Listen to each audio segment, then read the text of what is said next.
the Senate playing out this afternoon. Judge Kentanji Brown Jackson confirmed by the Senate, all of the Democrats and 3 Republicans voting to make history. Judge Jackson will now be the first black woman to serve on the nation's highest court. And we learned today that as the vote was taking place, that Judge Jackson was at the White House with President Biden watching the vote, sharing a hug when it became clear she would make history. It was Vice President Kamala Harris who made history herself when elected vice president. She presided over the vote.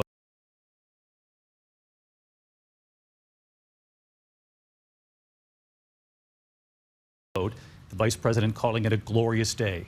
There were cheers and some tears in the Senate chamber today. Judge Jackson's confirmation fulfilling President Biden's campaign promise to appoint the first black woman to the Supreme Court.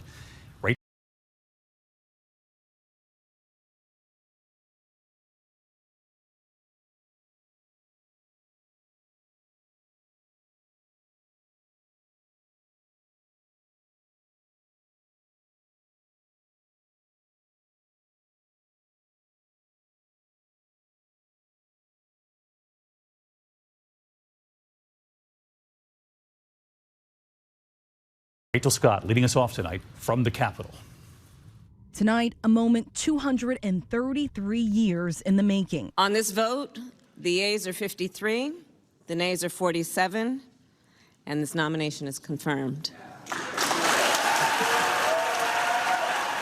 Judge Kentanji Brown Jackson cementing her place in history. Cheers ringing out in the chamber, senators wiping away tears.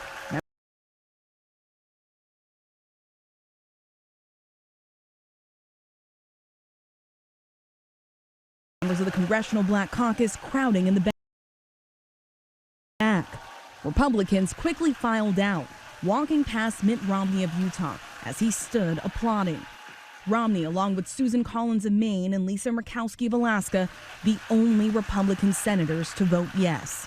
At the White House, President Biden and Judge Jackson watched together, hand in hand. The president tweeting this video.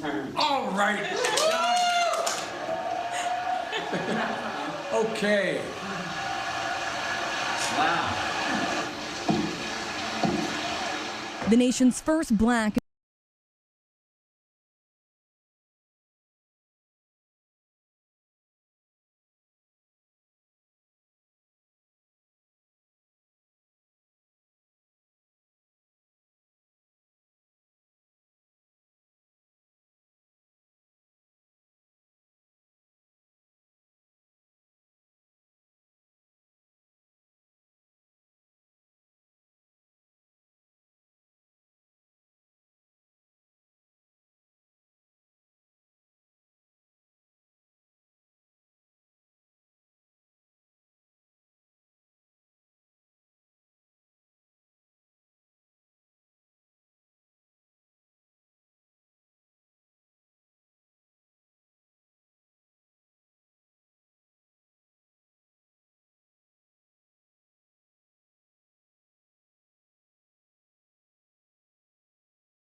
The nation's first black and Asian American vice president ecstatic after presiding over the occasion. Madam Vice President, could you tell us how you're feeling today about this historic vote? I'm overjoyed, deeply moved. When the 51-year-old Jackson joins the court for the first time in history, 4 of the 9 justices will be women, and white men will be in the minority. Senator Raphael Warnock of Georgia speaking to the meaning of the moment. I'm the father of a young black girl.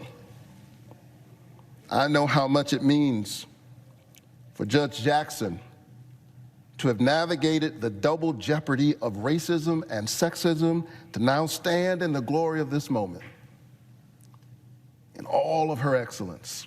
And tonight, former First Lady Michelle Obama tweeting,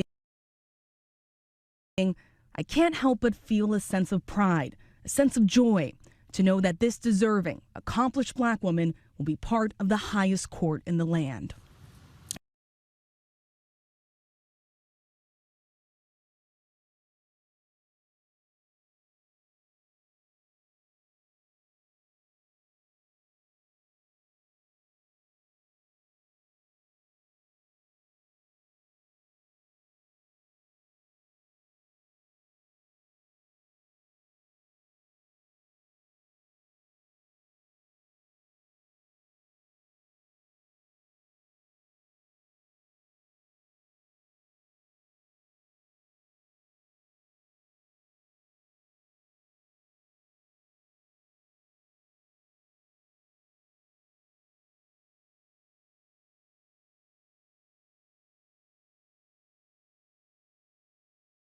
And so let's bring in Rachel Scott. She's live back on the Hill tonight. And Rachel, you and I were on the air today watching this history unfold. We didn't know until the vote was underway that Judge Brown was actually at the White House watching the vote with President Biden. We understand tonight that she'll be at the White House again tomorrow, but Justice Breyer, who she clerked for years ago, he'll stay through the end of this term? Yeah, that's exactly right, David. And as you said, Judge Jackson, a former clerk for Justice Stephen Breyer, will now replace him on the bench. Until then, she will continue to serve as a judge on the D.C. Circuit and recuse herself from all cases. So the next case she will likely hear will be as a Supreme Court justice, David. Rachel Scott leading us off.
Off tonight. Rachel, thank you.